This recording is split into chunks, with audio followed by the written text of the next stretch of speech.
वो एक महासागर था जिसमें तरह तरह की मछलियां, व्हेल और शार्क रहते थे। उन सभी के साथ उस महासागर में एक जलकन्या भी रहती थी। समंदर में किसी भी जीव को किसी भी तरह की परेशानी होती तो वे सभी जलकन्या से आकर ही कहते थे।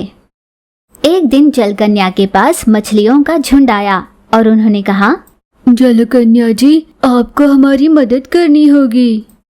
क्या बात है मछलियों, तुम सभी इतने परेशान और दुखी क्यों लग रहे हो? क्या कहूँ जलकन्या, इस समंदर के अलावा हमारे रहने का कोई ठिकाना नहीं। जनन यही और मरण भी यही, पर लगता है जीवन काल खत्म होने से पहले ही हम चल बसेंगे। आपको हमारी रक्षा करनी होगी।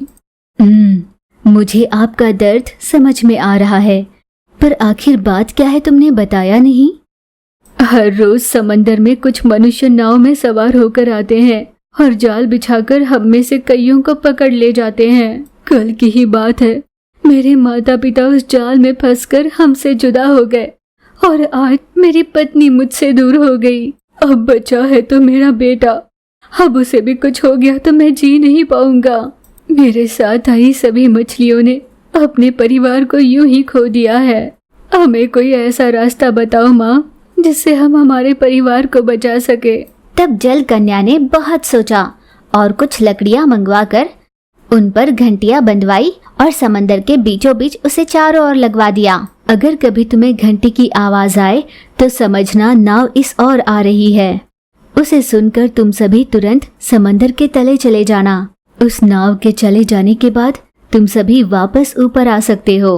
उस दिन से जैसे जलकन्या ने बताया था, जैसे ही नाव के आने पर घंटी की आवाज आती, सभी मछली समंदर के तले छुप जाते और फिर थोड़ी देर बाद ही वापस आते। और फिर मनुष्यों के जाल बिछाने पर वे कभी भी उसके पकड़ में ही नहीं आते थे। जलकन्या, आपका बहुत धन्यवाद। आपके बताए उपाय की वजह से हम सभी अपनी जान बचा पाए। हमारे परिवार के साथ अब हम खुश हैं। अच्छा, तो धन्यवाद कहकर यहाँ से जाने की सोच रहे हो? तुम्हें मेरा एक काम करना होगा। हुक्म जलकन्या, आपके लिए हम कुछ भी करेंगे। दरअसल तुम तो जानते ही हो कि मेरे 3 बच्चे हैं। वे बहुत छोटे हैं और अभी थोड़े बड़े हो रहे हैं। तुम्हें उन्हें तैरना सिखाना होगा। हाँ, जरूर जलकन्या जी, कल से ही हम उन्हें तैराकी सिखाएंगे। फिर अगले ही दिन से मछलियों ने आकर जलकन्या के बच्चों को तैरना सिखाना शुरू किया। बस कुछ ही दिनों में जलकन्या के बच्चों ने तैराकी अच्छे से सीख भी ली। माँ, हमने जल्दी जल्दी तैराकी सीख ली। कल से तो हम पूरे समंदर की सैर करेंगे। पर बच्चों, तुम्हें जितना लगता है ये समंदर उतना छोटा नहीं है। यहाँ कई अनजाने खतरे मंडराते हैं। चाहे जो भी हो जाए, तुम तीनों कभी भी समंदर की सतह पर नहीं जाओगे और ना ही मुझे बिना बताए कहीं दूर जाओगे। तुम्हें हमेशा सतर्क रहना होगा, समझे? माँ, आप ये क्या कह रही हो? हमने इतनी मुश्किल से तैराकी सीखी और आप हमें जाने से मना कर रहे हो?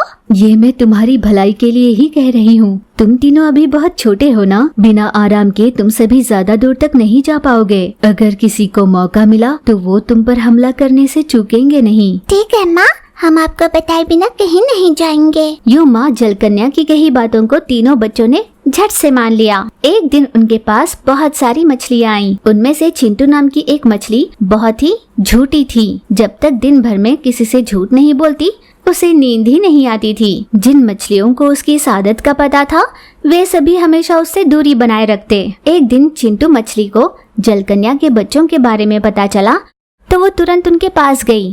तुम सभी जलकन्या के बच्चे हो ना? हाँ। अच्छा, तो तुम्हारे पास जब इतनी शक्तियाँ हैं तो तुम यहाँ समंदर के तले क्या कर रहे हो? एक बार समंदर के सतह पर जाकर देखो, बहुत अच्छा लगेगा। मैं तो हर रोज जाकर देखती हूँ, बहुत सुंदर लगता है। नहीं, माँ ने कहा कि समंदर के सतह पर खतरा होगा। दरअसल इस समंदर में रहने वाली मछलियों ने पानी के सतह पर खतरा होगा, इसीलिए तो तुम्हारी माँ ने ऐसा कहा। तुम्हें झूठ लग रहा हो तो मेरे साथ चलो, मैं तुम्हें दिखाता हूँ। चिंटू की बातों में आकर जलकन्या के तीनों बच्चे समंदर की सतह पर आ गए, पर ठीक उसी समय वहाँ पर नाव आ गई और मनुष्यों के बिछाए जाल में जलकन्या के तीनों ही बच्चे फंस गए। वे तीनों डर के मारे जोर जोर से रोने लगे। बाकी मछलियों को जैसे ही ये पता चला, वे तुरंत जलकन्या के पास गए और उसे सारी बात बताई। जलकन्या तुरंत वहाँ से तैरती हुई अपने बच्चों को ढूंढने के लिए निकली। माँ, हमें बचा लो ना माँ, बहुत डर लग रहा है। घबराओ मत बच्चों, मैं आ गई हूँ। जलकन्या ने जाल को अपनी दांतों से काटा और बच्चों को बचाकर समंदर के तले ले गई। माँ, हमें माफ कर दो, हमने आपकी बात नहीं मानी ना, इसलिए ऐसा हुआ। तभी तो माँ हमेशा तुम्हारी भलाई के लिए ही कहती है। कम से कम आज के बाद सावधान रहना। जब सही समय आएगा मैं खुद तुम तीनों को समंदर की सतह पर ले जाऊंगी। अपनी माँ जलकन्या की कही बात मानकर तीनों बच्चे समंदर के भीतर तैराकी करके ही खुश रहने लगे। सुनीता दही को फेंट रही थी तो उसकी बेटी उसे ध्यान से देख रही थी। अरे बेटा, क्या देख रही हो? माँ, जब तुम दही फेंटती हो ना तो उसकी आवाज मुझे बहुत अच्छी लगती है, बस इसीलिए मैं सुनकर मजे ले रही थी।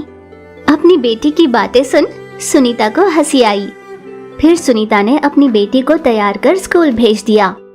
स्कूल जाने के रास्ते में उस लड़की ने देखा कि एक वृद्ध महिला लस्सी ले लो लस्सी, यूं वो अपने ठेले पर लस्सी बेच रही थी।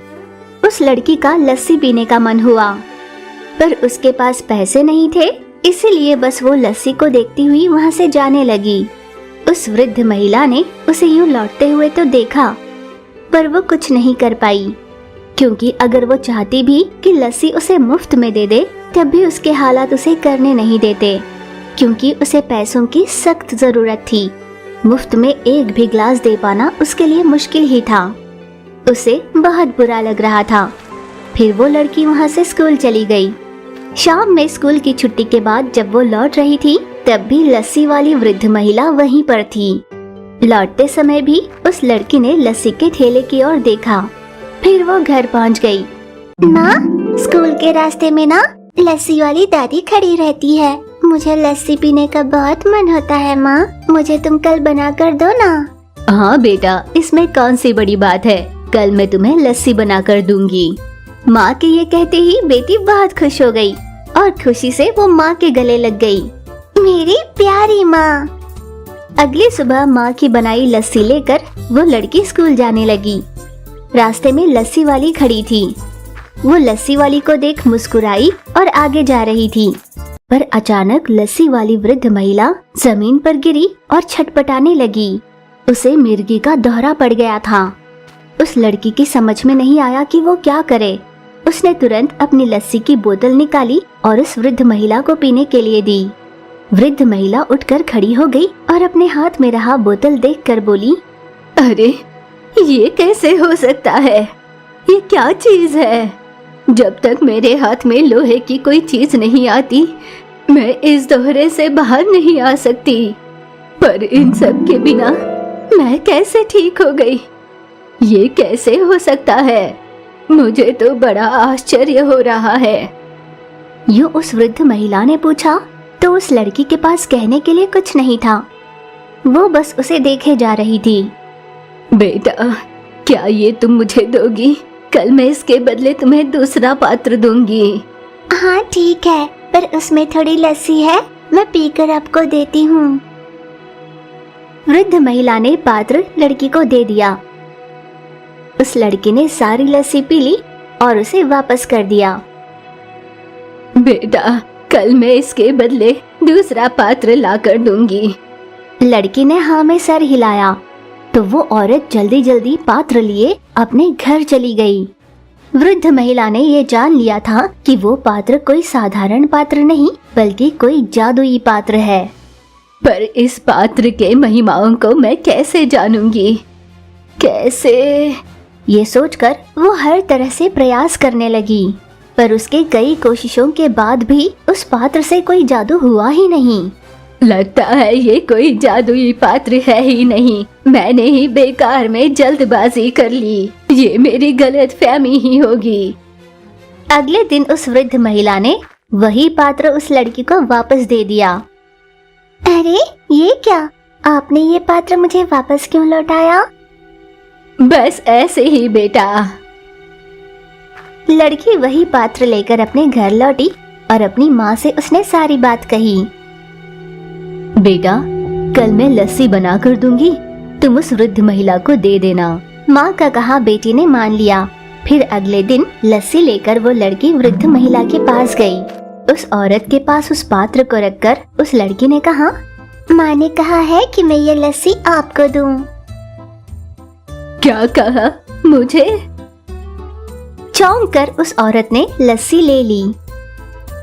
हाँ, मैं वापस आकर ये पात्र ले जाऊंगी। वृद्ध महिला लस्सी लेकर अपने घर आ गई। उसने लस्सी पी ली और फिर अचानक उस वृद्ध महिला में ना जाने कहां से प्रचंड शक्ति आ गई। वो अपने आप को बहुत ही बलवान महसूस कर रही थी। उसकी समझ में नहीं आ रहा था कि ये कैसे हुआ। ये तो अद्भुत है।